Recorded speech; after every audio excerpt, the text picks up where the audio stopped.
լրացիք դուրս տալի։ Լավ ձեզ։ Ձեզ էլ, բայց կպատասխանեք մեր հարցերին։ Եթե չունենայիք Փաշինյանի եւ իր թիմի աջակցությունը, այդպես էլ լռելու էի։ Որն ասատրեն, երբ եք Հովանաբան հավատալու։ Հիմա կարողանում եք ձեր հոգևոր եղբայրների աչքերին նայել, կամ դատական նիստի ընթացքում չկարողացաք այդպես էլ թեմի առաջնորդին նայել, խնդրի խայթեք զգում։ Պարոն Թախմազյան, ձեզ պարոն Ասատրյանն է համոզել մտնել այս պրոցեսի մեջ, թե դուք ձեր կամքով։ Պարոն Ասատրյան, ձեզ են դատական հայտ ներկայացրել։ Պարոն Ասատրյան, ձեր անվտանգության աշխատակիցները ինչից են ձեզ պաշտպանում այս պահին, լրագրողներից։ Մեզ եք պաշտպանում։ Այո։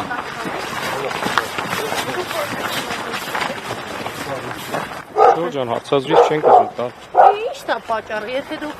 Արսար եք, ազնիվ եք,